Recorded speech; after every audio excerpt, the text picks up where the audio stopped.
আমাদের প্রেমের কথা চ্যানেলটির সকল প্রকারের পাঠ গল্প দেখতে আমাদের চ্যানেলটি সাবস্ক্রাইব করে পাশে থাকা বেল আইকনে ক্লিক করুন। দর্পণ মাথা নেড়ে সায় জানিয়ে মেয়ের গালে গাল ঠেকিয়ে বসে থাকে। পাহাড়ের উপর আমাদের ছোট্ট একটা কুঁড়ে ঘর থাকবে, মেঝেতে বিছানা থাকবে, একটা কুপি একটা হারিকেন থাকবে। রোজ ভোরে মেঘের সাথে ধোয়া ওঠা কড়া লিগারের চা খাবো। সকল যান্ত্রিকতা প্রযুক্তি নির্ভরতা থেকে নিজেদের দূরে রাখবো। বৃষ্টির রাতে চনের উপর পড়া বৃষ্টি ঝুপঝুপিয়ে শব্দে এই শক্ত বুকটাতে লেপটে যাব, আর এই বুকটা ওম দেবে। এমনই এক আবদারের বাস্তব রূপের সাথে লেপটে আছে দুটি তনু। পাহাড়ের উপর ছোট্ট কুঁড়ে ঘরের ন্যায় তৈরি বাঁশের কটেজ। টুকরো টুকরো মেঘের ঘন ঘটা এতটাই তীব্র যেন আর একটু হাত বাড়ালেই আকাশ ছুঁয়ে যাবে। বাতাসে বুনো ফুলের মিষ্টি গন্ধ তনু ছুঁয়ে যাচ্ছে শীতল মেঘের অস্পর্শী শিশিরে অনুভূতিতে। মাঝে মাঝে কুকড়ে যাচ্ছে নারী দেহ। সূর্যোদয় সন্নিকটে। অম্বরে সূর্যোদয়ে সেই মৃদু আলোর জলকানির ক্ষীণ আধিপত্য। চারিদিকে জনমানবহীন নিস্তব্ধতা, শুধুই ভোরের পাখির কিচিমিচির আওয়াজ। ঘন মেঘে ধূসর বনের আবছা আলোয় সাদা পর্দায় আবৃত কটেজের বারান্দায় একে অপরের সাথে লেপ্টে দাঁড়িয়ে চুম্বনরত দুই নরনারী। পাশের বেতের টেবিলে ধোয়া ওঠা চা অবহেলায় পড়ে আছে। রোমাঞ্চকর প্রকৃতি যেন আরও উস্কানি দিল দুজনকে। গভীর থেকে গভীরতর রূপ নেয় আলতো সেই চুম্বন। হাতের স্থবরতা ভঙ্গ হয়। কোমর আঁকড়ে ধরার রুক্ষ হাত দুটো ধীর গতিতে স্থানচ্যুত হতে থাকে। রুক্ষ হাতটি কোমর থেকে ছুঁয়ে ছুঁয়ে কাঁধে এসে গতিরোধ করে। আদো পেঁচা চুল, নগ্ন পা, হাঁটু সমান সাদা সিনথেটিকের ফ্রকের উপর আবৃত ফিনফিনে স্রাগটি শৈল্পিক হস্তের এলোমেলো কারুকার্যে কাঁধ গলিয়ে নিচে পড়ে যেতেই উন্মুক্ত গ্রীপাদেশে জলজল করে উঠল মাখন রঙা উন্মুক্ত কাঁধে তখন শুধু ফ্রকের চিকন দুটো ফিতার অবস্থানরত। রোমাঞ্চকর প্রকৃতি, সুগঠিত উন্মুক্ত নারী অবয়। সেই মোহনীয় রূপে পুরুষটি তখন দিশেহারা। বিলম্বহীন কৃপাদেশে মুখ ডুবাতেই নারীটি ছটফটিয়ে উঠল। খামচে ধরে পুরুষালী কাঁধ সেটে যায় প্রশস্ত বক্ষে। পুরুষটির পরনেও সাফেদ ফিনফিনে ফেন্সি ঢিলেঢালা শার্ট, বুকের কাছে দুটো বোতাম খুলে রাখা, সাথে সাদা প্যান্ট। একে অপরের এই মোহনীয় রূপে দুজনেই বেপরোয়া হতে লাগলো তীব্র থেকে তীব্রভাবে। জীবনের এই পর্যায়ে এসে দুজনে অনুধাবন করতে পারল তাদের অবসর প্রয়োজন। চিন্তা, ভয়, আতঙ্ক, শঙ্কা, দায়িত্ব এগুলো ছাপিয়ে তাদের অস্থির নিঃশ্বাস নেওয়া প্রয়োজন। একে অপরকে প্রচুর সময় দেওয়ার প্রয়োজন। সত্য পূর্ণতা পাওয়া নিজেদের পরিবারটাকে সময় দেওয়া উচিত। তাই তো প্রযুক্তিবিহীন স্ত্রী সন্তান নিয়ে বেরিয়ে পড়েছে স্বস্তি খুঁজতে নীলগিরির কাছে অবস্থিত লীলাম্বরী, যেখানে পাহাড়ের উপর ছোট ছোট ঘর ও কটেজ তৈরি করা পর্যটকদের জন্য। পর্যটকরা এখানে রাত কাটায় মেঘেদের সাথে। এখানে খুব কাছ থেকে মেঘ দেখা যায়। হাসপাতাল থেকে রিলিজ পেতে দর্পণ সিয়াসা সোজা সেখানে চলে আসে। তাদের শান্তি প্রয়োজন। দীর্ঘ 10 মাসের মতো দূরত্বে দুজনে তৃষ্ণার্ত পীড়িত। দীর্ঘ 10 মাসে দূরত্ব ঘুচিয়ে একে অপরের মাঝে নিমগ্ন তারা। নেই কোনো চিন্তা, দায়িত্ব, কাজের চাপ। প্রাতকালে বেসামাল দুজনের আরেক দফা নিজেদের মাঝে নিমগ্ন হতে কেউ হতে পারল না। কেননা ঘুম থেকে উঠে বাবা মাকে না দেখে ছোট্ট ইয়াসনা গলা ফাটিয়ে কান্না জুড়েছে। দর্পণ তড়িৎ গতিতে ছেড়ে দেয় আঁকড়ে ধরা দেহটিকে। এক প্রকার ছুটে কটেজের ভেতর ঢুকে যায়। সাফেদ বিছানায় সাফেদ একটি ফ্রক পরা বাচ্চা মেয়েটি শুয়ে শুয়ে কাঁদছে। বাবাকে দেখতে এসে কান্না থামালো। এখন শুধু আহ্লাদে মুখ ভ্যাটকাচ্ছে।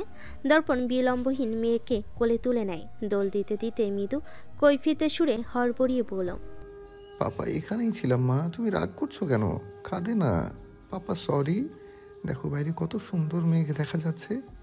অবুঝ বাচ্চাটি কান্না থামিয়ে ফ্যাল করে তাকিয়ে রইল বাবার দিকে।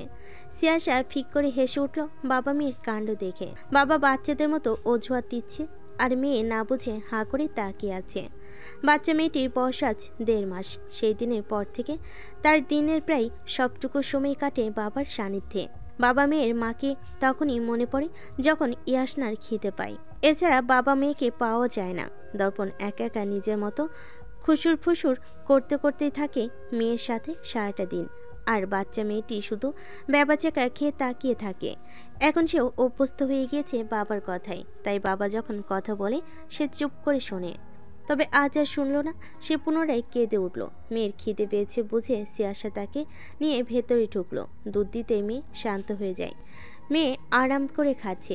দর্পণ ধীরে পায়ে এসে মা মেয়ের পাশে বসে, স্থির দৃষ্টি মেয়ের দিকে। ঠোঁটের কোণে তার স্নেহের হাসি। মেয়ে খাওয়ার সময় ও আ শব্দ করে, এটা শুনতে তার খুব ভালো লাগে। সিয়া বলে, বাচ্চা যখন তৃপ্তি সহকারে দুধ পায় তখন এমন শব্দ করে। তার মেয়েটা তৃপ্তি সহকারে খাচ্ছে, এটা দেখলে দর্পণের সুখ অনুভব হয়। এ দৃশ্য সে চোখ ভরে দেখে। মুখটিতে অজস্র প্রশ্নরা ভিড় জমায়। জ্ঞান ফিরেছে থেকে সে তো তার মেয়েটিকে ছাড়া কিছুই ভাবতে পারে না। তার প্রতিটি ক্ষুদ্র ক্ষুদ্র জিনিস কার্যক্রম তার খুবই প্রিয়।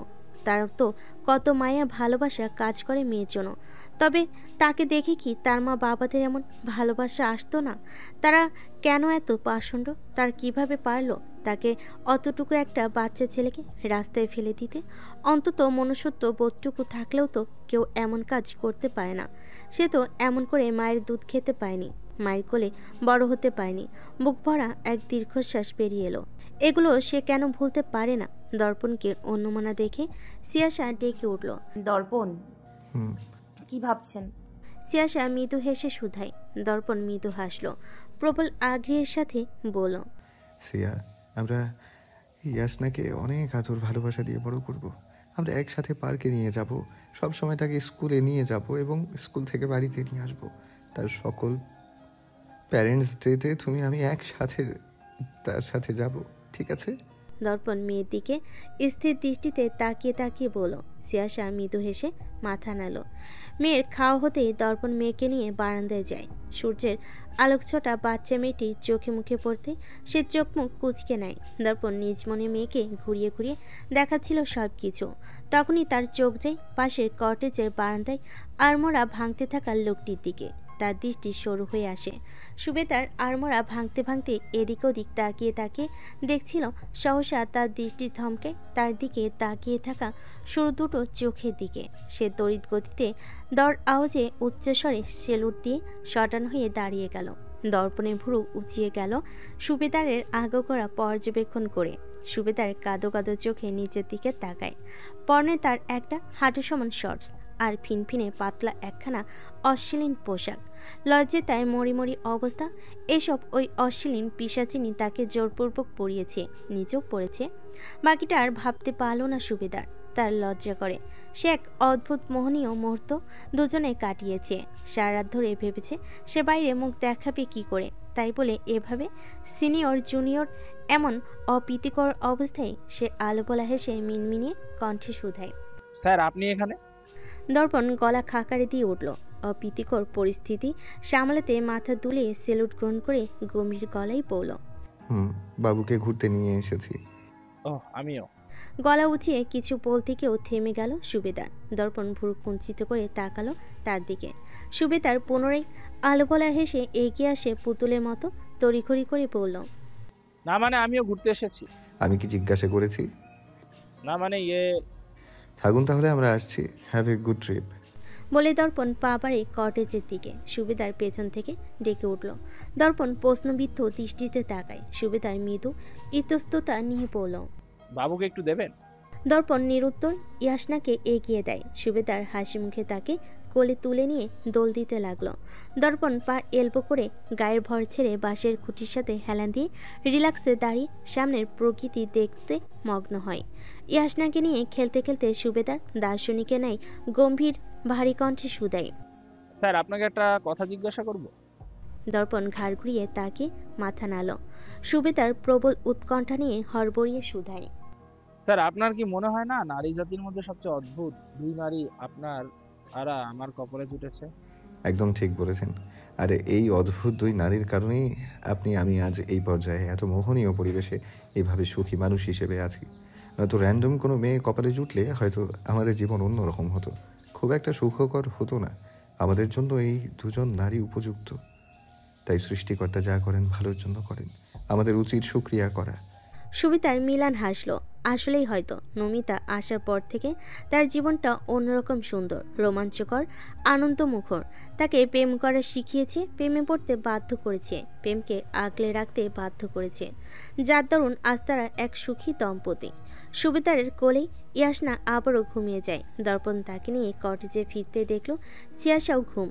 নির্ঘুম রাত্রি যাপনের ফল এটি। সে মেয়েকে মায়ের পাশে শুয়ে দিয়ে নিজেও সিয়াশাকে পেছন থেকে জড়িয়ে ধরে শুয়ে পড়ল। উষ্ণ আলিঙ্গনে সিয়াশার ঘুমে ব্যাঘাত ঘটল। জন চোখে তাকায় দর্পণের মুখপানে। দর্পণ ঘুম জন চোখ দুটিতে চুমু দিয়ে শোধায়, তুমি বললে না তো তুমি আমার কাছে কি চাও? যা চাই দেবেন। চেষ্টা করব। Leave the job please. দর্পণের ওষ্ঠাদয় স্মিত হাসি ফুটে উঠল। সে যেন জানত মেয়েটির একমাত্র চাওয়া এটাই হবে। মাই কামান ডাক্তার।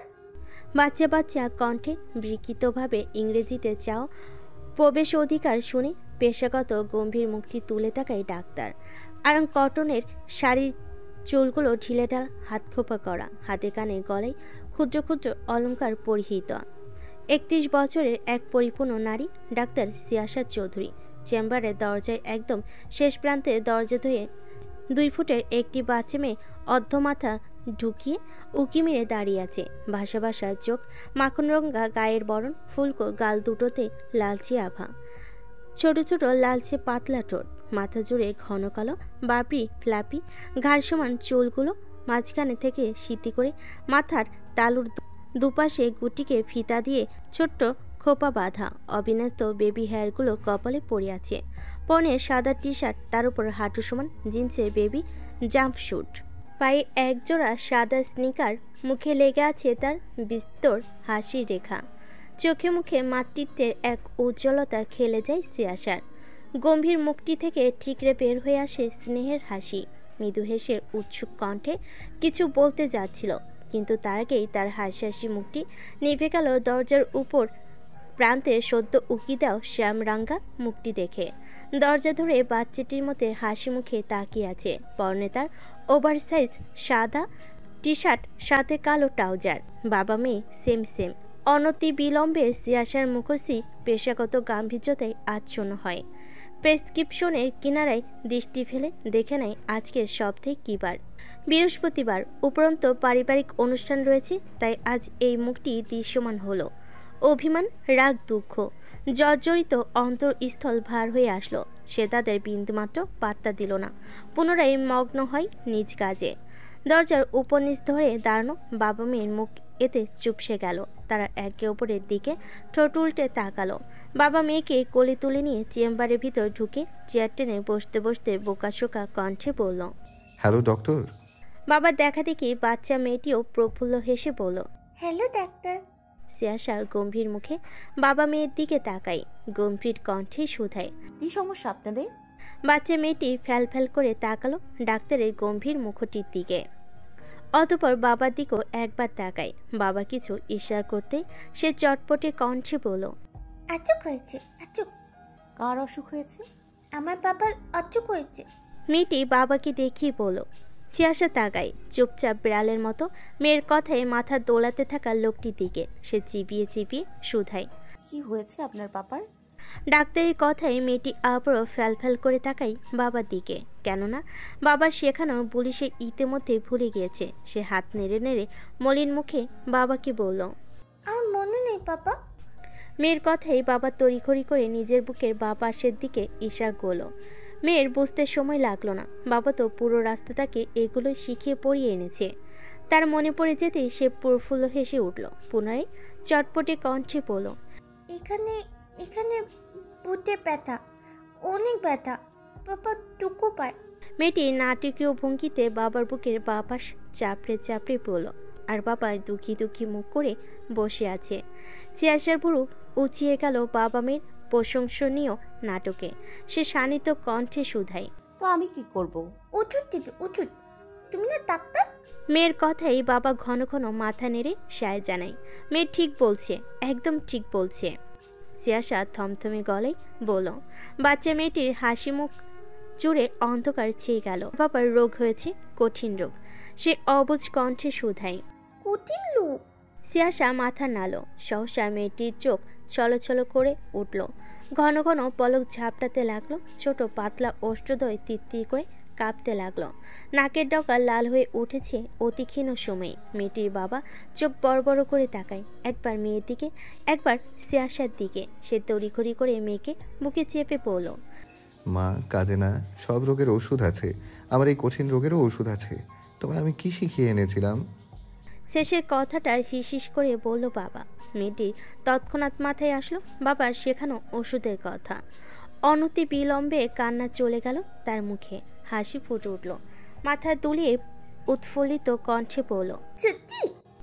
বাবা মাথা দুলিয়ে সায় জানায়। মেয়েটি সিয়াসার দিকে তাকিয়ে চঞ্চল কণ্ঠে বলল, পেট কাল তুমি ওষুধ আছে না? বাবা বলে যে আদর করে দিলে সব রোগ পালিয়ে যায়। কঠিন লোক তুমি জানো না টিচু? তুমি পচা। তুমি আমার পাপাকে আদর করে দাও, তাহলে পাপার ওষুধ ভালো হয়ে যাবে। দাও দাও তাড়াতাড়ি দাও, পাপা দুঃখ পাচ্ছে। সিয়াসা কিয়ৎকাল খেয়ে ফেলা দৃষ্টিতে তাকালো মেয়েটি এবং তার বাবার দিকে। সিয়াসার রাগান্বিত দৃষ্টি দেখে মেয়ে ভুবন ভোলানো হাসি দিয়ে বাবার বুকে মুখ লুকালো। বাবা মেয়ের থেকে দৃষ্টি সরিয়ে সিয়াসা প্রেসক্রিপশন প্যাডটি হাতে নেয়। সেখানে কিছু লিখে কাগজটি ছিঁড়ে সেটা মেয়েটির বাবার দিকে এগিয়ে দিল।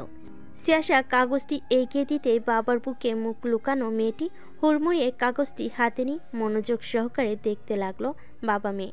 তারা আদ্যপ্রান্ত চোখ বুলায় প্রেসক্রিপশনটির দিকে।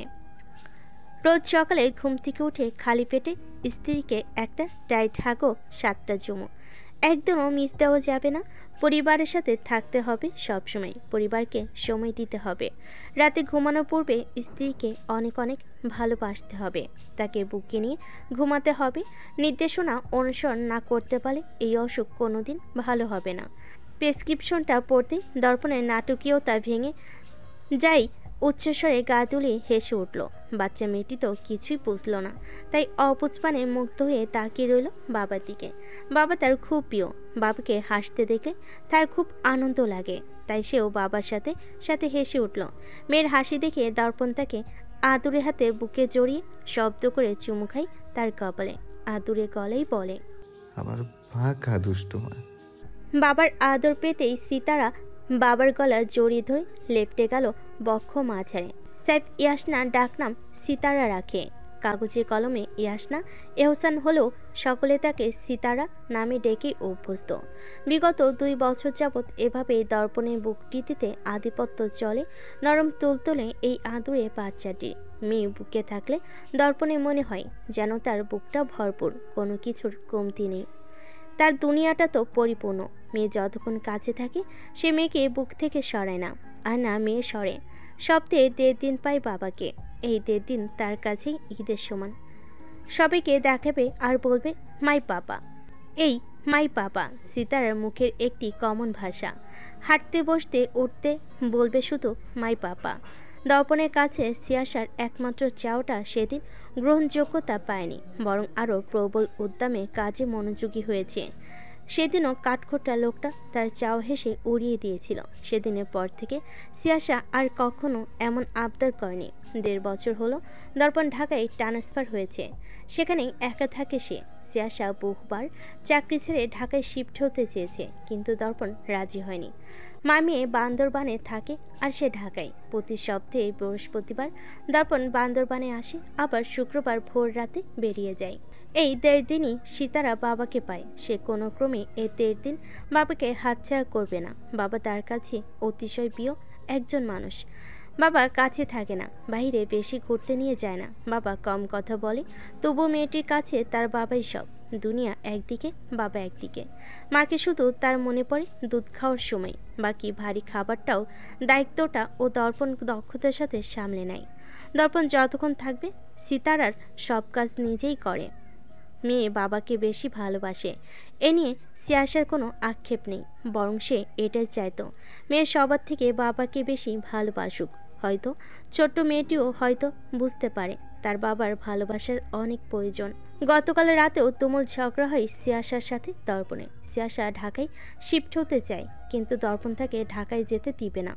ঝগড়ার মূল কারণ এটাই। তপ্ত শ্বাস ফেলে সিয়াসা থমথমে মুখে টেবিল গুছিয়ে ব্যাগ গুছিয়ে নিতে লাগলো। রাত 8:30 বাজে। তার আজকে ডিউটি শেষ হয়ে গিয়েছে। এখন বাড়িতে যাবে। সে ব্যাগ গোছাতে গোছাতে থমথমে গলায় মেয়ের উদ্দেশ্যে শুধায়। সিতারার সন্ধ্যায় কি খেয়েছিলে? পাপা তেতো জেনেছে মাম্মা। Yummy yummy. আমার লাল আরাম মাম্মার পেট ত্রিভুজ হয়ে গেছে কেটে কেটে। তোমার জন্যও লিখেছি চকলেট, কিকুট।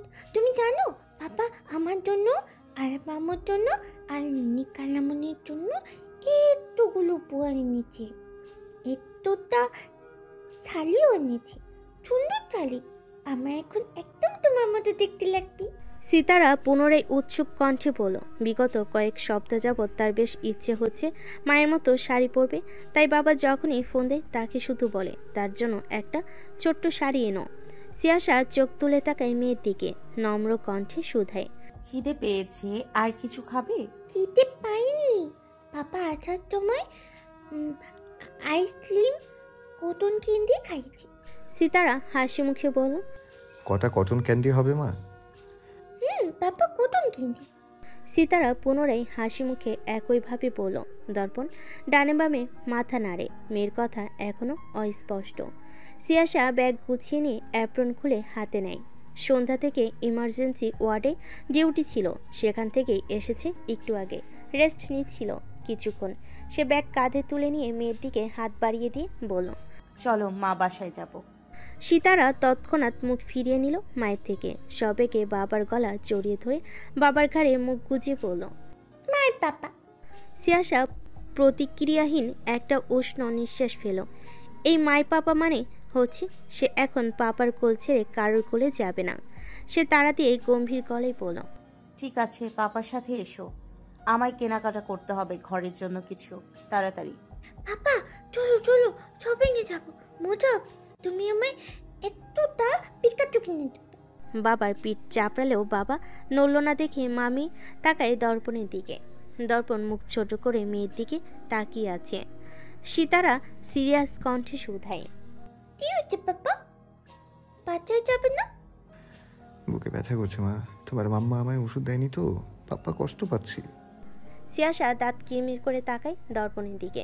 গতকাল রাতে কি তেজ দেখালো তার সাথে, এখন আবার আহ্লাদ করছে। সিতারা তড়িৎ গতিতে মায়ের দিকে তাকালো, ঠোঁটে ঠোঁট চেপে রাগান্বিত গলায় পড়ল, তুমি দেখতো না আমার পাপা টুকু পাচ্ছে? আদর করে দেখতো না কেন? তাও বলছি। সিতারা, তোমার পাপাকে ঢং করতে বারণ করো। আর তাড়াতাড়ি চলো, আমার কাজ আছে। মিনির জন্য কিছু পোশাক আর উপহার কিনতে হবে, রাত হয়েছে। দেখেছো কি বলছে?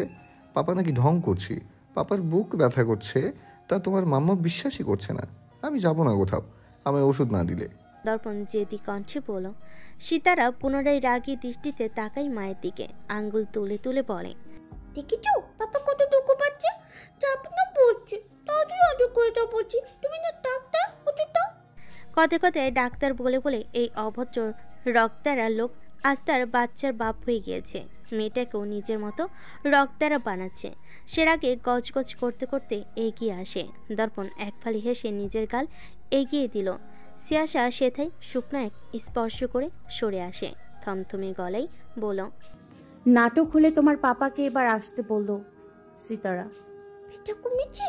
আদর গায়ে লাগেনি মা, ঠিক করে ওষুধ দেয়নি, বুকে ব্যথাও কমেনি। তুমি তো পারলে টুট্টু, আমার পাপাকে একটু আদর দিতে দাও না। আদর দাও, ভালো করে আদর দাও, নাহলে আমার কোথাও যাবো না এখন থেকে। সিতারের জেদি কণ্ঠ। সিয়াসা রাগে গজগজ করে উঠল। দর্পণের দিকে রাগান্বিত দৃষ্টিতে তাকালে দর্পণ ফিসলে হাসল। কি হলো? দিচ্ছ না কেন?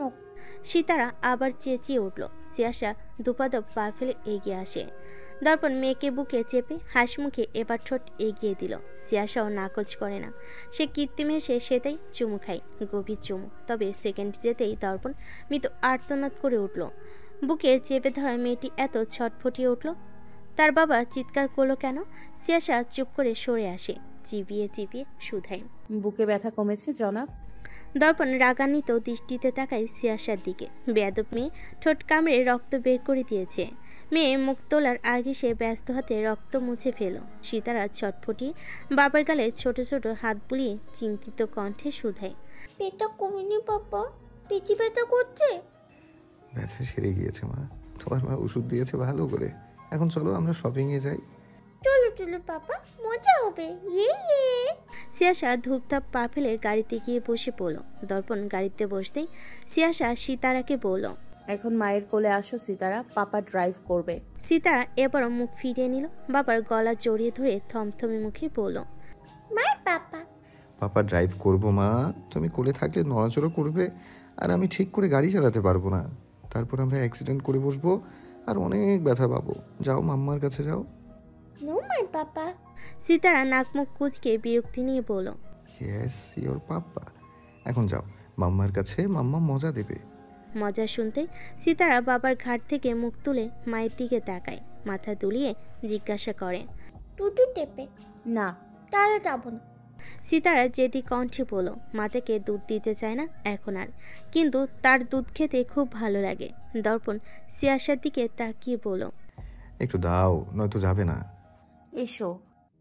টুটু টেপে তো। সিয়াসার জবাব পেতেই লাফ দিয়ে পড়ল মায়ের কোলে। দর্পণ হতাশার নিঃশ্বাস ফেলে সিট বেল্ট বেঁধে নেয়। মেয়ে 2 বছর হয়ে যাওয়া সিয়াসা বিগত 2 মাস যাবৎ চেষ্টা করছে দুধ ছাড়ানোর, কিন্তু সে ছাড়তে নারাজ। সকল খাবারের মধ্যে এটা তার অতিশয় প্রিয় খাবার এবং মায়ের সাথে তার বেশি সখ্যতা এই কারণেই। অন্যথায় মাকে তার খুব বেশি প্রয়োজন হয় না। তার বাড়িতে কত মানুষ, নানু ভাই, বড় নানু ভাই, আশরাফ, আরাপ, মিনি, খালামণি আর মণি। মিনময়ী সিয়াসাকে মণি ডাকে, তা দেখা দেখি সিতারাও মিনময়ীকে মণি ডাকে। আর আশরাফ সে কদাপি মানতে পারে না সম্পর্কে মারপ্যাচ খাটলে সে সিতারের নানা হয়। সে এখনও তাগড়া জোয়ান, তাকে কেউ নানা বলে তার বউ তাকে বুড়ো বলতে দুবার ভাববে না। তাই সে সিতারাকে বলেছে আশরাফ ডাকতে। সেও সারাদিন আশরাফ আশরাফ করে বেড়ায়। আর আশ্রমের ছোট ছোট মামারা তো আছেই, তাদের সাথে তার একবেলা আরামসে কেটে যায়। এর জন্য সিয়াসা নিশ্চিন্তে তাকে রেখে হাসপাতাল সামলাতে পারে। মা দুধ দিতেই সিতারা একদম শান্ত হয়ে গিয়েছে। গাড়ি চালাতে চালাতে দর্পণ মৃদু হাসলো নিজের পেটে ছোট্ট পায়ের উপস্থিতি টের পেয়ে। মায়ের আঁচলের নিচে মুখ লুকিয়ে পায়ের আঙ্গুল দিয়ে বাবাকে খোঁচাচ্ছে তার দুষ্টু মা। দর্পণ দৃষ্টি নিক্ষেপ করে সিয়াসার থমথমে গম্ভীর মুখটির দিকে শীতল কণ্ঠে বলল, সরি। রাস্তা থেকে দৃষ্টি সরিয়ে সিয়াসা এক ঝলক তাকায় দর্পণের দিকে। থমথমে মুখে তাচ্ছিল হেসে বলল, সরি। একই অপরাধ বারবার করে সরি বললে সেই সরির কোনো ভ্যালু থাকে? তুমি একই জেদ বারবার করলে আমায় একই অপরাধ বারবার করতে হবে। স্টিয়ারিংয়ের হাতটি হাতের লেফট টার্ন নিতে নিতে নির্দয় কণ্ঠে বলল দর্পণ। দৃষ্টি তার সম্মুখে। সিয়াসা দৃষ্টি ছলছল করে উঠল। থুতনিতে আঙ্গুল ঠেকিয়ে সে বাইরে তাকিয়ে নিজের অশ্রু লুকায় তাচ্ছিল করে বলল, স্বামীর সাথে একসাথে থাকতে চাও বুঝি জেদ? ছোট্ট মেয়েটা সারাদিন হাঁটতে বসতেই শুধু বলবে পাপা দাও। মাঝরাতে এক ঘুম দিয়ে উঠে বলে আমি পাপার কোলে ঘুমাবো। আমি কতবার এটা ওটা বলে তাকে নাকচ করব। পাপাকে সবসময় কাছে না পেয়ে সে সকলকে বলে তাকে ফোন করা শিখিয়ে দাও। সে একা একা ফোন দেবে পাপাকে, আর কারোর কাছে তাকে যেতে হবে না। অথচ এগুলো আপনার কাছে জেদ লাগছে। কথার পিঠে দর্পণ কোনো কথা খুঁজে পেল না বলার মতো। ততক্ষণে গাড়ির ইঞ্জিন বন্ধ হয়ে গিয়েছে। সম্মুখে বিশাল আকৃতির এক শপিং সেন্টার। সদ্য গড়িয়ে পড়া অশ্রু ব্যস্ত হাতে মুছে সিয়াসা শাড়ি ঠিক করে মেয়েকে নিয়ে বেরিয়ে যায় গাড়ি থেকে। দর্পণ তপ্ত শ্বাস ফেলে সেদিকে এক দৃষ্টিতে তাকিয়ে রইল। মেয়ের চিৎকার করে কাঁদছে, সে পাপার কোলে উঠবে, মায়ের কোলে উঠবে না। দর্পণ বেরিয়ে আসে গাড়ি থেকে, লম্বা লম্বা পা ফেলে সিয়াসার গতির সাথে গতি মিলিয়ে মেয়েকে কোলে নিয়ে নেয়। পাপাকে পেতেই মেয়েটি শক্ত করে জড়িয়ে ধরল, কান্নারত গলায় পড়ল, মামাম পটা তোমার কোলে যেতে দেয় না। তুমি পাপাকে খুব মিস করো? খুব মিস্তুরি। আর মিস করতে হবে না, চলো মাম্মা আগে আগে চলে গিয়েছে আমাদের রেখে। বলেই তারা সিয়াসার পিছু পিছু তার পথ ধরে। উচ্চ গতিসম্পন্ন বাইকটি সজোরে ব্রেক কষে হাসপাতালের সামনে থাকা কাঁঠালি চাপা গাছটির কাছে। সুবেদার ক্রুদ্ধ দৃষ্টি নিক্ষেপ করে কাঁঠালি চাপা গাছের সাথে হেলান দিয়ে দাঁড়িয়ে থাকা ঢিলাঢালা আরামদায়ক পোশাকে আবৃত স্ফীত উদর আঁকড়ে দাঁড়িয়ে থাকা নমিতার দিকে। অ্যাপ্রনের হাতে গাছের সাথে হেলান দিয়ে চিপস খাচ্ছে নিরুদ্বেগ আরামছে। সুবেদার বাইক থেকে নামতে নামতে তীক্ষ্ণ মেজাজে বলল, মেয়ে মানুষ তেরা হয় জানতাম, তবে এত তেরা হয় তা বোধহয় জানতেই পারতাম না আপনার সাথে দেখা না হলে। জীবনে কোনো এক অমাবস্যার দিন আমার সাথে আপনার দেখা হয়েছিল আল্লাহ জানে। সে থেকে অমাবস্যা আমার মাথার উপর থেকে সরছে না। ভেবেছিলাম বান্দরবনে পোস্টিং নিয়ে পাহাড়ি এলাকায় শান্তিপূর্ণ জীবন যাপন করব। কিন্তু বান্দরবনে যে আপনাদের মতো বান্দর আমার মতো ভোলা ভালা পুরুষদের লেজের মাথায় নাড়ায় তার ধারণাই ছিল না। বিয়ত এক রাগান্বিত সংলাপে কোনো প্রকার উদ্বেগ দেখা গেল না নমিতার মাঝে। সুবেদার ঠোঁটে ঠোঁট চেপে এক হাত বাড়িয়ে দেয়। নমিতা চিপসের প্যাকেটটা ব্যাগে ঢুকিয়ে রাখে। বাড়িয়ে দেওয়া হাতটি আঁকড়ে ধরে স্ফীত উদর আঁকড়ে দৃঢ় পায়ে গাছের শানের উপর থেকে নেমে আসে। সুবেদার তাকে এক হাতে আগলে বাইকের কাছে নিয়ে এসে দাঁড়ায়। সে বাইক ঠিক করে উঠে বসে, নমিতাকে উঠতে সাহায্য করে। পুনরায় রাগ ঝেড়ে বলতে লাগলো, উবার আসলে কি হতো? উবার পাঠিয়েছি, সেটাকে হাঁটিয়ে দিয়েছেন। এত জেদ আসে কোত্থেকে? এই শরীরে বাইক চড়ার শখ জেগেছে নাকি আমাকে নিঃস্ব করার শখ জেগেছে? তাণ্ডব না করলে হয় না, তাই না? 6 মাসের গর্ভবতী নমিতা বাইকে উঠে বসে সুবিধার পেট জড়িয়ে পিঠে মাথায় এলিতে মৃদু হেসে বলল, উবারে যদি এই ড্রাইভার থাকতো তবে অবশ্যই আসতাম উবারে। উবার তো আমার আব্বা, তেরা মেয়ে মানুষ। সুবেদার বিড়বিড় করে বাইক স্টার্ট দেয়। নমিতা হেসে উঠল সুবেদারের কথায়। সুবেদার রাস্তার কিনারা থেকে ধীরে ধীরে বাইক চালাতে শুরু করে। নমিতার মুখ বিকৃত করে কপাল কুঁচকে তাকিয়ে আছে সুবেদারের দিকে আর বাইকের গতির দিকে। কেননা তাদের পাশ থেকে অসংখ্য সাইকেল, ভ্যান, রিক্সা আরও দ্রুত বেগে তাদেরকে অতিক্রম করে এগিয়ে যাচ্ছে। সে ধপ করে এক চাপড় মারল সুবেদারের পিঠে, মেজাজ নিয়ে শুধায়, এটা কি চালাচ্ছেন আপনি? এটা বাইক নাকি ঠেলা গাড়ি? জোরে চালান বলছি সুবেদার। বাইকে চড়াচ্ছি, এটাই ঢেল। আপনি আবার স্পিড চাচ্ছেন? তারপর অ্যাক্সিডেন্ট করে আমার বাচ্চাটার মাথায় আঘাত লাগুক, তারপর আরেকটা পাগল জুনিয়র নমিতা তৈরি হোক, তাই না? একটাকে সামলাতে সামলাতে আমার উপরে চলে যাওয়ার উপক্রম, আর একটা আসলে আমায় নিশ্চিত পাবনায় গিয়ে ভর্তি হতে হবে সপরিবারে। ওই মিয়া, আপনি কি বললেন? আমি পাগল? হ্যাঁ, আমি বলবো কেন? লোকে বলে, কেন আপনি শোনেননি? না শুনিনি। আমাকে কেউ পাগল বলেই না, তো শুনবো কি করে? কিন্তু আপনাকে যে সবাই বুদ্ধি প্রতিবন্ধী বলে, এটা আমি হাঁটতে বসতে শুনি, বুঝলেন? আমি বুদ্ধি প্রতিবন্ধী? লোকে বলে, আমি বলিনি। দীর্ঘ সময় ঠেলাগাড়ির স্পিডে বাইক চড়তে চড়তে নমিতার ঘুম এসে গেল। সে ঝিমুতে ঝিমুতে পুরো রাস্তা পার করলো। বাইক থেমে যেতেই নমিতা ঘুম জড়ানো চোখ তুলে তাকায়। তবে সম্মুখে নিজের বাসার আদলে গাড়ির শোরুম দেখে তার ভুরু কুঁচকে গেল। সে এদিক ওদিক তাকাতে তাকাতে অবিচল কণ্ঠে শুধায়, কি মাথায় ডিস্টার্ব দেখা দিয়েছে? নাকি কিছুর সাথে বাড়ি খেয়ে স্মৃতিশক্তি খুঁয়ে ফেলেছেন? বাড়ির রাস্তা ভুলে গিয়েছেন? বাড়িতে নাকি গাড়ি শোরুমে কেন এসেছেন? স্বামীকে এগুলো বলেন, লজ্জা করে না? সুবেদার রাগান্বিত স্বরে বলল। নমিতার মুখে বিস্ময়। সে মেয়েকে বিস্মিত কণ্ঠে শুধায়, ওহ, আপনি আমার স্বামী? আপনি না বললে তো আমি জানতামই না। এই, তোরা কোনোদিন শুধরাবি না? শাশুড়ি মায়ের কণ্ঠে নমিতা চমকে পেছনে তাকায়। সুবেদারের ঠোঁটে ঠোঁট চেপে অদূরে দাঁড়িয়ে থাকা মায়ের দিকে তাকায়। রাগান্বিত স্বরে বলল, তুমি কি দেখেছিলে এই পিশাচিনীর মাঝে আম্মা? আমি নিশ্চিত তোমাকে বশীকরণ করে এই পেতনি আমার ঘাড়ে ঝুলেছে। সুবি, থাম। সুবেদার মা ধমকে উঠল। নমিতা পেট আঁকড়ে পেঙ্গুইনের মতো এগিয়ে যায় শাশুড়ির দিকে। অবাকের সুরে শুধায়, আম্মা, তুমি এখানে? সুবেদার মা রাগারাগি মুখ নিয়ে নমিতাকে এক হাতে আগলে ধরে। ব্যাগ থেকে পানির বোতলটা এগিয়ে দিয়ে বলল, এটা খা, ঘেমে গিয়েছিস। নমিতা পানি পান করে পুনরায় একই প্রশ্ন করল। সুবেদার মা মৃদু হেসে হাতে থাকা চাবিটা নমিতার হাতের মুঠোয় ভরে দেয়। নমিতা অবুঝ পানে চাবিটি নেড়েচে দেখল। কৌতূহলী গলায় শুধায়, এটা কিসের চাবি আম্মা? সুবেদার মা সামনের দিকে আঙ্গুল তাক করে কিছু দেখার নির্দেশ দিতে নমিতা সেদিকে তাকায়। মুহূর্তে তার চোখ দুটো চকচক করে উঠল। আপাদমস্তক কালো একটি নতুন গাড়ির সাথে সুবেদারকে হেলান দিয়ে দাঁড়িয়ে থাকতে দেখে। তখনও সুবেদারের কপাল কুঁচকে আছে। নমিতা আচমকাই মৃদু চেঁচিয়ে উঠল। ধূপধাপ পা ফেলে এগিয়ে যেতে নিলে সুবেদার চেঁচিয়ে উঠল অদূরে বসে, আম্মা দেখো দেখো কি জোরে হাঁটছে! ইচ্ছা করে না ঠ্যাং ভেঙে ঘরে বসিয়ে রাখি। এই সুবি, তুই কথা ঠিকঠাক ভাবে বলবি। আর এই নমি, তোর কি কোনো কাণ্ডজ্ঞান নেই? হ্যাঁ, পোয়াতি তবু এভাবে হাঁটছিস? আরে আম্মা, ও তোমার নাতনি, খুব শক্তিশালী, চিন্তা করো না। তুমি আমায় এটা বলো, এটা কি আমাদের গাড়ি? এটা আমাদের গাড়ি। সুবেদার মা হাসি মুখে বলল। নমিতা আনন্দে আত্মহারা হয়ে গাড়ি ছুঁয়ে ছুঁয়ে দেখতে লাগলো। তার বাবার গাড়ি আছে, তাই গাড়ির প্রতি খুব বেশি আগ্রহ না থাকলেও সুবেদারের একটা গাড়ি থাকবে, বাড়ি থাকবে, এটা তার স্বপ্ন।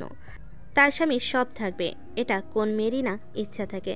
আজ আচমকা এই স্বপ্ন পূরণ হতে দেখে তার চোখ ছলছলে করে উঠল। সুবেদারকে সফল হতে দেখলে, তাকে ভালো থাকতে দেখলে তার সুখ অনুভব হয়। সুবেদার তৃপ্তি সহকারে দেখে যায় নমিতার আনন্দে কান্নারত মুখটি। গর্ভ অবস্থায় নমিতাকে যখন ট্যাক্সি করে বাসে করে আসতে হতো তখন তার খুব খারাপ লাগতো। তাই ভবিষ্যতের কথা খুব বেশি চিন্তা না করে সেভিংস ভেঙে গাড়িটি কিনেছে। ভবিষ্যৎ ভেবে কি হবে যদি বর্তমানটাই না সুখের হয়। নমিতাকে দেখতে দেখতে সুবেদার তেসরা কণ্ঠে বলল, আম্মা তাকে বলে দাও আমার বাচ্চা আসা পর্যন্তই আমি তার ড্রাইভার, এরপর কিন্তু আর আমায় পাবে না তার সেবায়। এই প্রতিবন্ধী লোক, আপনি যে এই সারাদিন আমার বাচ্চা করছেন, এটা আমি না থাকলে করতেন কিভাবে? আবার বলছেন বাবু আসলে আর আপনি আমার ড্রাইভার থাকবেন না? আপনি আজন্ম আমার ড্রাইভার থাকবেন। Driver driver driver. নমিতা জেদি গলায় বলল। সুবেদারও তেতে উঠল, খেপা স্বরে মাকে বলল, দেখলে আম্মা, দেখলে তুমি কত বড় অভদ্র, স্বামীকে প্রতিবন্ধী ড্রাইভার বলে। সুবেদার মা অতিষ্ঠ হয়ে মাথা নাড়ে, অতিষ্ঠ কণ্ঠে বলল, নমি, শুভি, তোরা থামবি?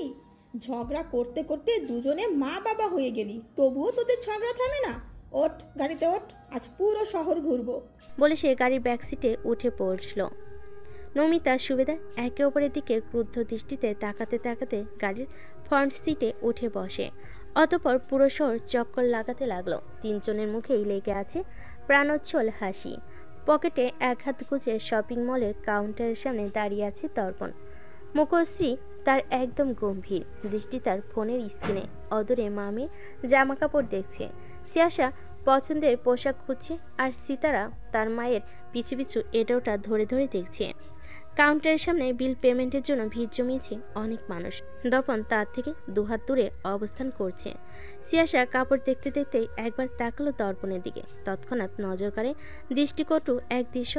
কাউন্টারে লাইন দেওয়া এক ঝাঁক রমণী হাঁ করে তাকিয়ে আছে দর্পণের দিকে। মুহূর্তেই সিয়াসার চোখ দুটো জ্বলে উঠল। সিতারা মায়ের সাথে কাপড় দেখতে দেখতে বাবার দিকে একবার তাকাই, তারও দৃষ্টি সংকুচিত হয়ে আছে বাবার কাছে অনেকগুলো আন্টিকে দেখে। রাগে তার নাক লাল আর গাল দুটো হয়ে উঠল। সে ঠোঁটে ঠোঁট চাপল। রাগে ফোঁস করতে করতে সে দ্রুত পায়ে এগিয়ে গেল বাবার কাছে। সিয়াসাও ধীরে পায়ে হেঁটে এগিয়ে গেল মেয়ের পিছু পিছু। সিতারা বাবার কাছে ছুটে গিয়ে দর্পণের হাত টেনে জড়িয়ে ধরে মেয়েগুলোর দিকে ক্রুদ্ধ দৃষ্টি নিক্ষেপ করে রাগান্বিত স্বরে বলল, মার পাপা, পটা আন্টি আমার পাপাকে দেখবেন না।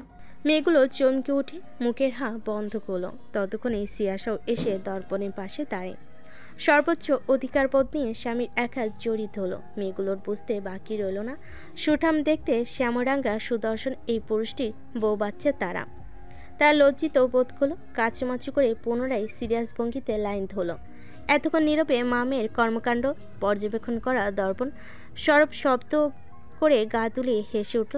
জীবনে এর থেকে অধিক সুখ আর কি লাগে? তার স্ত্রীর সন্তান তাকে নিয়ে জেলাসি অনুভব করে, এর থেকে সুখকর আর কিছু হতে পারে না। সে হাসতে হাসতেই সিয়াসার দিকে তাকায়। সিয়াসা থমথমে মুখে হাত ছেড়ে পুনরায় কাপড় দেখতে মনোযোগ হলো। মিনি বর্তমানে MBBS এর দ্বিতীয় বর্ষে পড়ছে ঢাকাতে। সে খরচে ভয়ে ইংরেজি নিয়ে একটা পাবলিক ভার্সিটিতে পড়তে চাইলেও সিয়াসা পড়তে দেয়নি। টাকার অভাবে একটা মেধাবী ছাত্রীকে ঝরে পড়তে দেখতে সে পারবে না। যেহেতু তার সামর্থ্য রয়েছে মিনি খরচ বহন করার, তাই সে পিছুপা হয়নি। মিনির পুরো খরচই সে বহন করে। নিজের ইনকাম করা অর্থ তার ব্যাংকই পড়ে থাকে। দর্পণ তাকে কখনো তার টাকা ভাঙতে দেয় না। বাবা মামা নানু ভাই দর্পণের মিলে বাচ্চাদের লালন পালনে দেখাশোনা করে, তাই মিনির দিকটা সে সামলায়। মিনির এতে বড্ড দ্বিমত ছিল। দেখতে দেখতে সে একজন সম্ভ্রান্ত পরিবারের মেয়ের মতো করে নিজেকে গড়ে তুলেছে। আত্মসম্মানবোধের জায়গা থেকে সে নাকচ করতে চাইলেও করতে পারেনি। যেখানে এই মানুষগুলো তাকে নিজের পরিবারের সদস্যদের মতো বড় করেছে, সেখানে সে পরের মতো তাদের সাথে আত্মসম্মানবোধ দেখাতে পারে না। সিয়াসার দাদু বাড়িতে থেকেই সে পড়াশোনা করছে।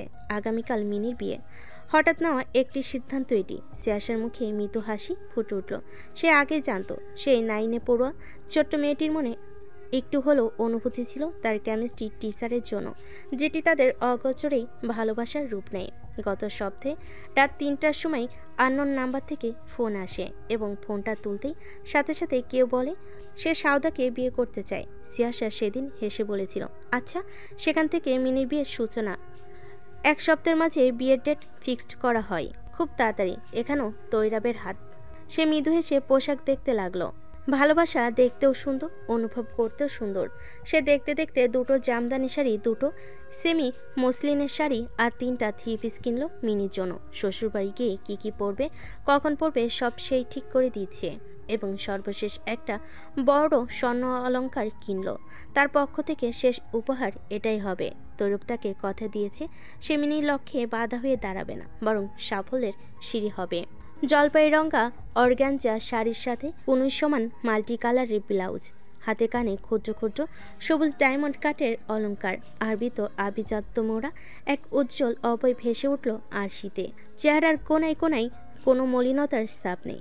নিজের ফোনটি হাতে নিয়ে সেই 9-এ পড়া ছোট্ট মেয়েটির একটা ছবি বের করলো মিনি। আপার পাশ ঘেঁষে কোমর বাঁকি দাঁড়িয়ে আছে হাস্যোজ্জ্বল মুখের একটি মেয়ে। এটা ছোট্ট মিনি, তবে এই ছবির সাথে এখনকার মিনির বিস্তর এক ফারাক। এই ছোট্ট মিনির চুলগুলো রুক্ষ শুষ্ক লালচে ফাটা ফাটা, চেহারায় ধুলোময় বরণ, কোনো সৌন্দর্য ছিল না। কিন্তু আজ পুনরায় আরশিতে চোখ বুলায় মিনি। নিজের মুখ ছুঁয়ে ছুঁয়ে দেখে। কোমর সমান সিল্কি কালো ঝলমলে চুল, উজ্জ্বল শ্যামলা চেহারা যত্নের কারণে আরও ফর্সা দেখতে লাগছে।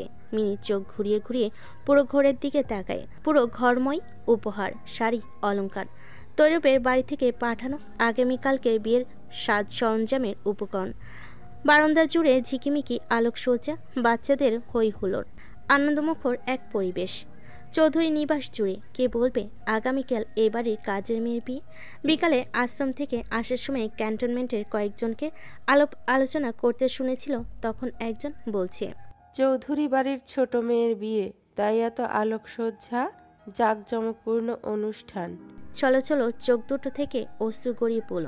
কতটা সম্মানের অধিকারী আছে আজ আর তাকে কেউ কাজের মেয়ে মিনি বলে না, বরং চৌধুরী বাড়ির ছোট মেয়ে সাউদা বলে, যে কিনা মেধাবী, সুন্দরী, ভবিষ্যৎ ডাক্তার। সে কিভাবে এই বাড়ির লোকেদের ঋণ শোধ করবে, কিভাবে এই মানুষগুলোকে ছেড়ে থাকবে, ভাবতে দেহভর শূন্য লাগছে। এই ভালোবাসাময় মায়াময় পরিবারটির সাথে সে আর মাত্র একটা রাত রয়েছে। সশব্দে ফোনের টন বেজে উঠতে মিনি ধ্যানচ্যুত হয়। চোখের পানি মুছে ফোন হাতে নিতে ভেসে ওঠে তৈরবের হাসি মাখা মুখটি। মেসেজ পাঠিয়েছে, মেহেন্দি দেওয়া হাতের ছবি পাঠাও। সে হাত বোলায় তৈরবের পুরো মুখটিতে। এই সুদর্শন লোকটি নাকি তার বাগদত্তা। এত কপাল নিয়ে সে জন্মেছে। হাতে জলজল করা সাদা পাথর খচিত আংটিটি সেটাই নির্দেশ করছে। লজ্জামাখা এক চেহারা ভর করল মিনির চোখ মুখ জুড়ে। বিগত বছরগুলোতে তার আর তৈরবের মাঝে তেমন কোনো প্রেমময় যোগাযোগ ছিল না। অসুখ হলে কোনো পড়া না বুঝতে পারলে একটু আধটু যোগাযোগ হতো। কেউ কখনো কোনো আবেগমাখা বাক্য বিনিময় করেনি, এমনকি দুজনের চোখের দিকেও তেমন একটা তাকাতো না, কারণ দুজনেই জানতো অন্তঃস্থলের অনুচিত চাও পাওয়াগুলো চোখে ঠিক ভেসে উঠবে আর সামনে মানুষটা সেটা পড়ে ফেলবে। নিজেদের আবেগ ভালোবাসাকে সংযত করতে করতে প্রায় 3টা বছর পার করে ফেল। এখনও যেন দুজনের মাঝে থাকা এই দূরত্ব তাদের জন্য অসহনীয় যন্ত্রণা হয়ে দাঁড়িয়েছে। যুবতী তকমা পাওয়া মেয়েটি অচিরেই লোকটির সাথে কথা বলার জন্য, তার হাতে হাত ধরার জন্য তৃষ্ণার্ত হয়ে ওঠে। খুব করে চাই পাশে শক্ত ঢাল হয়ে কেউ থাকুক সবসময়, লোকটির সাথে তার রেগুলার যোগাযোগ হোক। তবুও সাহস করে একটাবার ফোন দিত না। তৈরবের বাড়ি ঢাকাতে, সে চাকরির জন্য বান্দরবানে থাকে। গত সপ্তাহে মিনি ঢাকা থেকে বান্দরবানে আসে। রাতের তখন 1:30 ছিল। মিনি তখনও বই পড়ছিল, তবে অন্তঃস্থলে উসখুস ভাব, চাপা উত্তেজনার সৃষ্টি হয়। এতদিন পর বান্দরবানে আসলো, যদি লোকটার সাথে একটু দেখা করা যেত। বারবার ফোন হাতে নিয়েও রেখে দেয় সে। হোয়াটসঅ্যাপে কাঙ্ক্ষিত অ্যাকাউন্টটিতে তখন অনলাইন লেখা। সে বারবার ঢুকেও বেরিয়ে আসে। তার নিজের উপর পুরো বিশ্বাস আছে। তৈরবের সাথে নিয়মিত যোগাযোগ থাকলে তার পড়াশোনার কোনো ক্ষতি হবে না, কিন্তু এটা তৈরব মানতে নারাজ। ইতুতি করতে করতে সে বুক ভরা সাহস নিয়ে অডিও কলের অপশনটিতে ক্লিক করে। তবে সে হয়তো বুঝতে পারেনি অপর পাশের লোকটি বুড়ো আঙ্গুলটাও তার অ্যাকাউন্টের কলের অপশনটির চারপাশে ঘুরঘুর করছিল। কিন্তু ফোন দেওয়ার অজুহাত খুঁজে পাচ্ছিল না। মিনি ফোন দেওয়ার সাথে সাথেই রিসিভ হয়ে যায়। মিনি নিজেকে ধাস্তস্ত করার সময় না পায় মৃদু থমকায়, জড়তা ইতস্ততা আঁকড়ে চুপটি করে বসে রইল। তখনই অপর প্রান্ত থেকে জড়তাহীন একটি কণ্ঠ ভেসে আসে, তবে কণ্ঠে আকুতি। সাউদা, ভিডিও কল দিই। তৈরবের আকুতি মাখা কণ্ঠে মিনির বুকের ভেতর তাণ্ডব শুরু করলো। উত্তেজিত স্পন্দন, লম্বা লম্বা শ্বাস নিয়ে কোনোরকম শান্ত করে মিনি। গলা খাকারি দিয়ে মিহির স্বরে বলল, সাথে সাথে ভেসে উঠল নর্মাল টি শার্টে আবৃত একটি সুঠামদেহের সুপুরুষ। মিনির চোখ মুখ গরম হয়ে লাল হয়ে উঠল। কিসের জন্য বুঝতে পারল না। লজ্জা, জড়তা, ভয় নাকি আতঙ্ক থেকে। মিনিকে কাচুমাচু করতে দেখে তরুপ নিজেই মুখ খুলল। এখানে এসেছো কবে? গত রাতে। একা এসেছো? না, দর্পণ ভাইজান আসার সময় নিয়ে এসেছে। মিনি মিনমিন করে বলল, দৃষ্টি তার চঞ্চল, ঠোঁটের কোণে লজ্জা মাখা হাসি।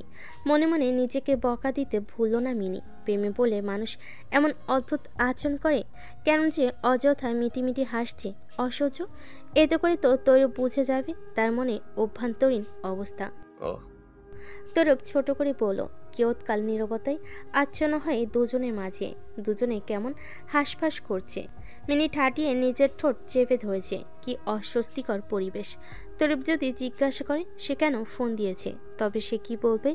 কি করে বলবে যে তার একটু কথা বলতে ইচ্ছে করে? না না, একটু কেন, অনেক অনেক কথা বলতে ইচ্ছে করে। পড়াশোনার বাইরে অবসর সময়টাতেই তার তৈরবের সাথে কাটাতে ইচ্ছে করে। অসম্ভব, এগুলো তো সে বলতেই পারবে না। সে অস্বস্তি কাটাতে তড়িঘড়ি করে বলল, আপনি মনে হয় ঘুমাবেন। নিশ্চয়ই। আমি আসলে একটা জিনিস দেখানোর জন্য ফোন দিয়েছিলাম। ঠিক আছে, এখন দরকার নেই, আপনি ঘুমান, ভালো থাকবেন।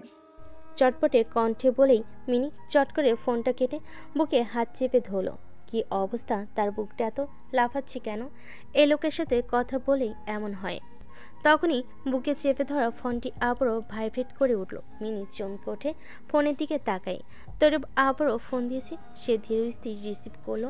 ভেসে ওঠে তৈরবের বিচলিত মুখটি। সে টেবিলের বইয়ের সাথে হেলান দিয়ে ফোনটি দাঁড় করিয়ে রাখলো। মিহির স্বরে শুধাই, কিছু বলবেন? কি দেখাতে চেয়েছিলে দেখাও। আমি ঘুমোচ্ছি না এখন, আমার ঘুম হারাম হয়ে গিয়েছে অনেক আগে। তৈরব মৃদু বিরক্তিমাখা কণ্ঠে বলল। কেমন যেন উসখুস করছে সে। মিনি পড়ল বিপাকে। সে তো কোনো কিছু দেখানোর জন্যই ফোন দেয়নি, তবে দেখাবে কি? সে তৈরবের দিকে তেসরা চোখে তাকাতে তাকাতে মাথা চুলকাতে লাগলো। তৈরব এতক্ষণ মিনিকে পর্যবেক্ষণ করছিল, আর তার বুঝতে বাকি থাকে না মিনি মিথ্যা বলছে। তার মানে মিনি তার সাথে কথা বলার জন্য ফোন দিয়েছিল। হাঁসফাঁস করতে থাকা অন্তঃস্থল নিমিষেই স্থির হয়ে গেল। সে মৃদু হেসে সম্পর্কটাকে আরেকটু সহজ করে দিয়ে বলল, তুমি আমায় যখন চাও ফোন দিতে পারো, শুধু ক্লাস টাইম ছাড়া। তৈরবের কথায় মিনি কাচুমাচু করে উঠল। ব্যতিব্যস্ত কণ্ঠে বলল, আপনি ভুল ভাবছেন। আসলে আমি না, মানে আর কি, আপনি যেটা। মিনির মিথ্যা অজুহাত সম্পূর্ণ করতে দিল না তৈরব। সে কাতর গলায় বলল, সাউদা, আমায় বিয়ে করবে? আমি তোমার পড়াশোনার লাইফ গোল কোনো কিছুতে বাধা হব না। তুমি বাবা মায়ের পাশে দাঁড়াতে চাও তাতেও না, বরং আমি আরো তোমায় সাহায্য করব। আমার বাড়ি ঢাকাতে, আমি ওখানে কোনো একটা জব নিয়ে নিব। তুমি আমার কাছ থেকে পড়াশোনা করবে। তুমি যেটা করতে চাও সেটাই করবে, আমি কখনো বারণ করব না। শুধু দিন শেষে আমরা এক বাড়িতে এক রুমে একসাথে থাকবো। আমি তোমায় একটু বিরক্ত করব না, বিশ্বাস করো মিনি। তুমি যতক্ষণ পড়তে চাও পড়বে, কোনো কাজ করতে হবে না তোমায় আমার। আমি কখনো তোমায় রাতও জাগাবো না, বৃহস্পতিবার ছাড়া। God promise. শেষের কথাটা তৈরব নিজের অ্যাডামস অ্যাপেলটি চেপে ধরে বাচ্চাদের মতো অনুনয় করে বলল। মিনি ভরকে যায় তৈরবের শেষের কথায়। সে গভীর না ভেবেই অবুঝ কণ্ঠে শুধায়, বৃহস্পতিবার ছাড়া রাত জাগবেন না মানে? মিনির এমন প্রশ্নে আচমকা তৈরব নিজেও থতমত খেয়ে গেল। সে গলা খাকারি দিয়ে নিচু স্বরে বলল, তখন তো আমার স্বামী স্ত্রী থাকবো, তাই না? স্বামী স্ত্রী কথাটা শুনতেই তৈরবের উক্ত বাক্যের এক বিস্তৃত বিবরণ ছেয়ে গেল মিনির মস্তিষ্ক জুড়ে। লাজে মরিমরি অভ্যন্তরীণ উত্তেজনা বাড়তে লাগলো। কান গরম হয়ে উঠেছে, মুখটি লাল হয়ে উঠেছে। সে দৃষ্টি লুকাতে লাগলো, তড়িঘড়ি করে সেলফ থেকে বই নামানোর অভিনয় করে। মিনি মুখ লুকাচ্ছে বুঝতে সময় লাগলো না তৈরবে। সে মৃদু হেসে বলল, সাউদা, যত মুখ লুকানোর পরে লুকো, আমি ফুরসত নিয়ে দেখবো তোমার মুখ লুকোনো। কিন্তু এখন আমার জবাবটা দাও প্লিজ। আমি ইদানিং ঘুমোতে পারছি না চিন্তায়। মিনি বই নামাতে নামাতে আর চোখে তাকাই তৈরবের দিকে, মৃদু স্বরে জিজ্ঞাসা করলো, কিসের চিন্তায় ঘুমাতে পারছেন না? কিসের চিন্তা বলছো? আমার 32 বছর চলছে সাউদা। তুমি কবে বড় হবে? কবে আমরা বিয়ে করব? কবে আমরা সংসার করব? কতদিন সংসার করতে পারবো? বাচ্চা কবে নেব? আমি বড্ড শঙ্কিত আমার ভবিষ্যৎ নিয়ে। বাই এনি চান্স যদি আমি মরে যাই, বিয়ে সংসার বাচ্চা এগুলো না দেখেই? সহসা মিনির মুখটি বিবর্ণ হয়ে গেল। লোকটি এমন ভয়ঙ্কর কথা বলছি কেন? সে তো কত স্বপ্ন বুনে রেখেছে দুজনকে নিয়ে। হারিয়ে ফেলার এক আতঙ্ক জেঁকে বসলো অন্তরালে। মিনিকে মাথা নত করে চুপ করে বসে থাকতে দেখে তৈরব পুনরায় শুধায়, মিনি, কিছু বলবে না? বিয়ের পরেও তো কত মেয়ে সংসার করে, স্বামীর দেখাশোনা করে, বাচ্চা লালন পালন করে, তারপরে ক্যারিয়ার গড়ে তোলে। তবে আমি কেন পারবো না? তাহলে আমিও পারবো, শুধু আপনি পাশে থাকলেই হবে। হ্যাঁ, এতটুকুই যথেষ্ট ছিল তৈরবের জন্য। আচমকাই মোবাইল থেকে এক বিকট শব্দ এসে মিনির কানে বাড়ি খায়। মিনি চোখ মুখ কুঁচকে কান চেপে রইল। অপর প্রান্তের লোকটি চিৎকার করছে আর লাফাচ্ছে। কে বলবে এ লোক 32 বছরের এক পরিপূর্ণ পুরুষ। ভালোবাসার মানুষটির কাছে সবাই বাচ্চাদের মতো, আদুরে হোক সেটা নারী বা পুরুষ। ও সাউদা, তুমি জানো না তুমি আজ আমায় আমার জীবনের কত বড় চাওয়া পূরণ করে দিলে। আগামী সপ্তাহে ক্লাস অ্যাটেন্ড করবে তুমি তোমার শ্বশুর বাড়ি থেকে। Get ready for being Mrs তৈরব। উচ্ছ্বাসিত কণ্ঠে বলেই তৈরব ফোনটা কেটে দেয়। তবে ভাবতে পারেনি সকালে তার জন্য কত বড় চমক অপেক্ষা করছে। ঘুম থেকে উঠে মিনি চমকে উঠল। সিয়াসা তার বিয়ে ঠিক করেছে, এমনকি চৌধুরী নিবাস সহ মিনির পরিবারও সম্মতি রয়েছে। বিকালে তাকে আংটি পরানো হবে। হ্যাঁ, সবটা স্বপ্নের মতোই ছিল মিনির কাছে। তার বাবা মায়েরও কথা ছিল চৌধুরী বাড়ির মানুষেরাই এখন মিনির অভিভাবক। যেহেতু মিনির সব কিছু দেখাশোনা তারাই করত, তাই এই গুরু দায়িত্বটাও তাদের উপরই ছেড়ে দেন তারা। বাড়ি ভর্তি মানুষ, সব ভিড় জমিয়েছে ছাদে। ছোটোখাটো মেহেন্দির অনুষ্ঠান সেখানেই হচ্ছে। বাড়ির সকলে মেহেন্দি দিলেও মিনি এখনও দেয়নি। সে অপেক্ষা করছে সিয়াসার বিয়ের মেহেন্দি। সে সর্বপ্রথম তার হাতেই পড়বে। সে তৈরবকে জানিয়ে দেয় সে এখনও মেহেন্দি দেয়নি। মিনি সাজগোজ ঠিক করে লিভিং রুমে আসতেই দেখল সিয়াসা, দর্পণ আর সীতারাও এসে পড়েছে। সে প্রফুল্ল হেসে সিয়াসার কাছেই গেল। সিয়াসা মুখ ফিরিয়ে নেয় তার দিক থেকে। মিনির মুখ ছোট হয়ে গেল এতে। বিগত কয়েকদিন ধরে আপা তার সাথে এমন করছে। সিয়াসা রাগ করছে সে কেন তৈরবের কথা তাকে আগে জানায়নি। সিয়াসা শপিং ব্যাগ নিয়ে ঘরে চলে যায়। মিনিও তার পিছু পিছু যায়। সিয়াসা ঘরের দরজা আটকাতে নিলে মিনি হুড়মুড়িয়ে ঢুকে যায়। সিয়াসা তাকে দেখো না দেখার ভান করে কাবার থেকে পোশাক বের করতে নেয়। মিনি তার কাছে গিয়ে তার আঁচল ধরে কাতর কণ্ঠে শুধায়, এমন করতেছেন কেন? আমার তার সাথে কোনো রকমের সম্পর্ক ছিল না। আমার তো কখনোই কথাই হইতো না তার সাথে। আমি কি খারাপ মাইয়া নাকি যে পড়াশোনা বাদ দিয়া প্রেম করবো? আপনি এটা বলছেন না, কিন্তু আমি তারে পছন্দ করতাম। সিয়াসা আঁচল ছাড়িয়ে নেয় জোরপূর্বক, থমথমে মুখে বলল, সেটাও তো জানানোর প্রয়োজন বোধ করিসনি। জানাবি কেন আমাকে? আমি কি হই তোর? বলে সে বাথরুমের দিকে পা বাড়ে। মিনি পুনরায় পেছন থেকে তার আঁচল টেনে ধরে সহসা ফুপিয়ে কেঁদে উঠল। কান্নারত গলায় বলল, আজকার দিনও রাগ দেখাইবেন? কালকা তো চললেই যামু, তারপর আর খাল লগে রাগ দেখাইবেন? আজকে একটু সুন্দর কইরা কথা কইবেন, আদর করবেন, তা না রাগ দেখাইতেছেন। আমার কি কষ্ট লাগে না, নাকি আমি গেলেই আপনার ঝামেলা বিদায় হয়?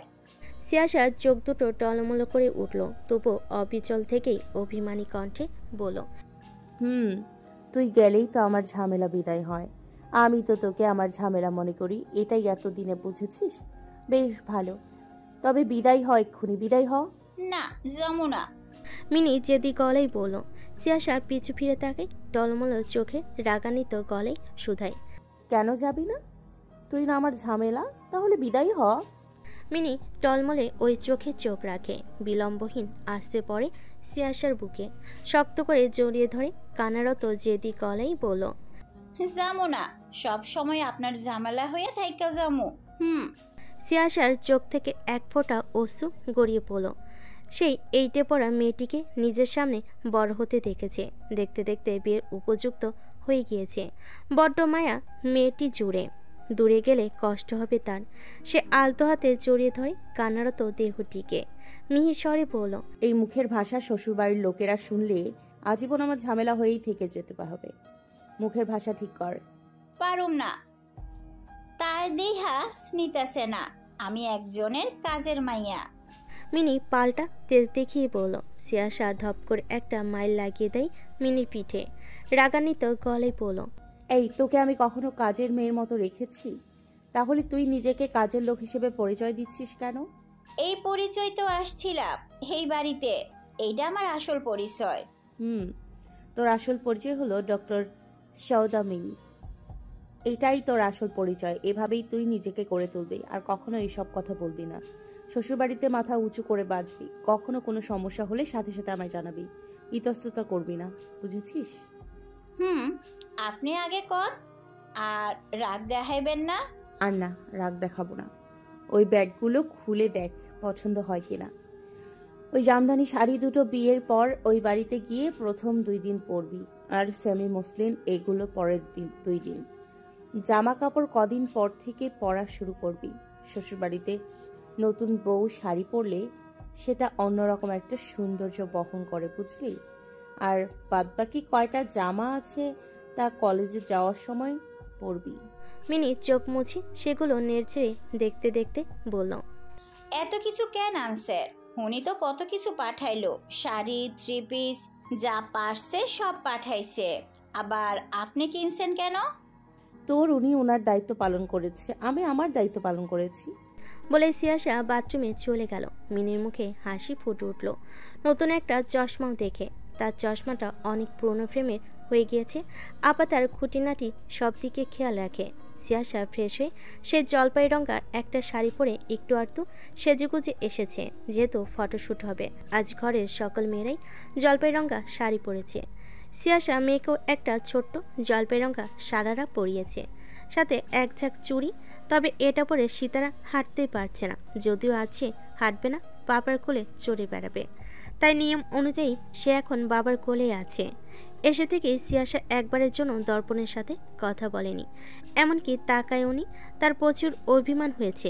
দর্পণ সন্ধ্যায় এসেছে। ঢাকা থেকে এসেই ফ্রেশ হয়ে মেয়েকে নিয়ে বেরিয়ে পড়েছে স্ত্রীর রাগ ভাঙতে। স্ত্রীর পাহাড় সমান রাগ ভাঙানোর উপায়ও দর্পণের কাছে রয়েছে। মিনির হাতে মেহেন্দি পরিয়ে দিয়ে বসার ঘরে সিয়াসা আসতেই দর্পণ কচ্ছপের গতিতে তার পাশে গিয়ে দাঁড়ালো। বাবা, নানু ভাই, মামা আর আরাব মাত্রই নিচ থেকে এসেছে। আজকে রাতের খাবার ঘরে রান্না করেনি, বাইরের আয়োজন করা হয়েছে শেফ দিয়ে। যেহেতু অনেক মানুষ, ঘরে মেয়েদের উপর চাপ পড়ে যাবে। বসার ঘরে তখন বাবা, নানু ভাই, মামা, আরাব ছাড়া আর কেউ নেই, সকলে সাদে।